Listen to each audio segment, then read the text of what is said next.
So sa video na to, tuturuan ko kayo kung paano mag-check ng CDI kung pasira na siya or good or bad na.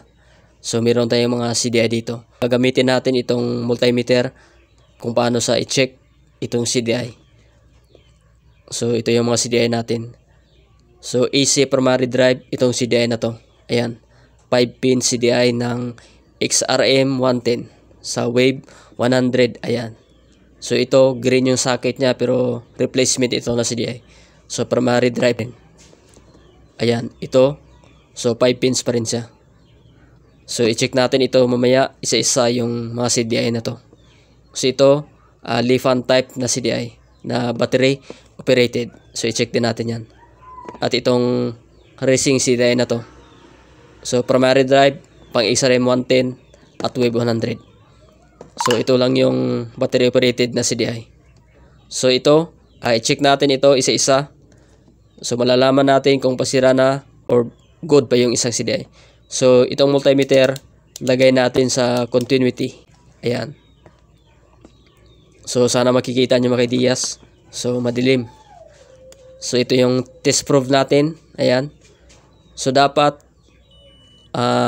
hindi sa tutunog.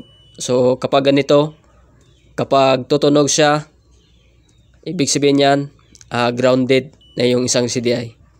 So dapat hindi sa tutunog. Pag yung negative ng test probe, lagay natin mamaya sa negative ng CDI. Pero bago yan, so sa mga hindi nakakaalam sa position ng mga pin, so ito yung sa negative, ito yung sa kill switch, ayan yung AC primary, dito nakapwesto yung pulser at ang ignition. Ayan. So itong negative ng test probe, ilagay natin sa negative ng CDI. Ayan. So dito sa gilid. So lagay natin dyan. So titingnan natin kung kapag tutunog itong test probe natin. So ibig sabihin yan, grounded na yung CDI or sira. Ayan. Lagay natin sa kill switch. Ayan, wala. Dito sa primary source. So wala. Ayan. So hindi sa tumunog. Dito sa pulser. So ayan, wala. So dito naman sa ignition coil. So kung makikita nyo dyan mga ideas, meron siyang reading. So ibig sabihin nito, may tendency ito na pasira na itong CDI na to. So grounded na siya. Ayan. Kasi mayroong reading. Itong CDI na to ay pasira na. Ayan. So grounded itong CDI na to. Bali itong mga CDI na to, ito yung mga pinagpalitan natin. Kasi mga sira na ito. So hindi ko lang alam kung saan yung goods pa dito.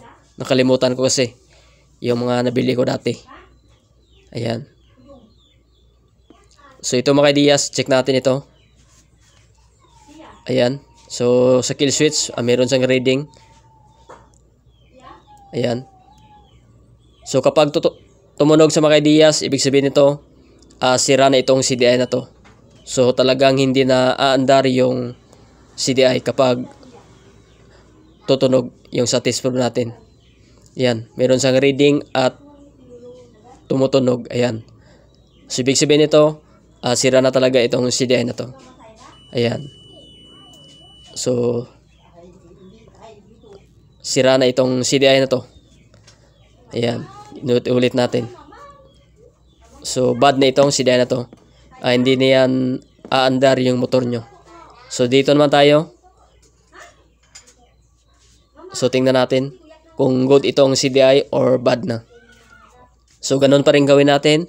Yung negative ng test probe, lagay natin sa negative. So check natin ulit. Ayan. Sa kill switch wala. At sa primary, so wala. Hindi tumunog. Sa ignition coil wala. Ayan. Sa pulser wala din.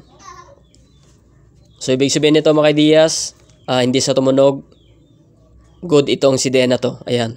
Kasi kung mayroong tumunog doon sa ating multimeter, ibig sabihin yan ay bad na siya. So good yung CDI na yun.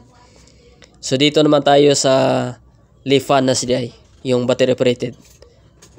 So sa mga SRM 225, dito yung positive at negative. So dito magkabaliktad lang sila ng CDI ng SRM at sa leaf fan.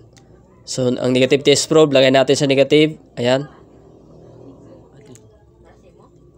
So ayusin natin mga Diaz. So tingnan natin.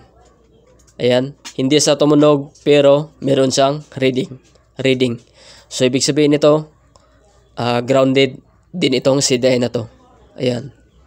Grounded rin. So pasira na itong CDI. At ito ring isa. So try natin itong racing CDI na 5 pins. Yung negative test probe, lagay natin sa negative. At i-test natin yung sa kill switch. Ayan, kill switch. Sa primary source. Sa ignition coil. Ignition coil. Ayan, wala. Sa pulser. Ayan, makikita nyo mga Diaz, meron din siyang reading. Pero hindi sa tumunog. So itong CDI na to, yes, yung mga grounded na CDI ay pwede rin siyang aandar yung motor. Pero papalya yung CDI nyo. So ito yung good na CDI. Itong apat na to ay grounded nito. So sa mga magtatanong, aandar ba yung CDI na grounded? Yes, aandar. Pero may tendency na hindi na talaga aandar. So katulad nung sa green na CDI na to, yung sa socket niya kanina, na tumunog yung ating multimeter. So hindi na yan andar yung motor. So ulitin ko, andar yung motor pero palyado. Ayan. At meron din mga CDI na kahit okay siya, hindi siya compatible. So ganyan lang mag-check ng CDI kung good or bad na siya. Ito lang yung good na CDI. So dapat wala sang reading. Hindi sa tutunog kapag i-test natin sa continuity. So ito lang yung good na CDI. So ganito lang mga Diaz kung paano mag-check ng CDI kung good or bad na siya. Ayan, gamit itong multimeter. Peace out.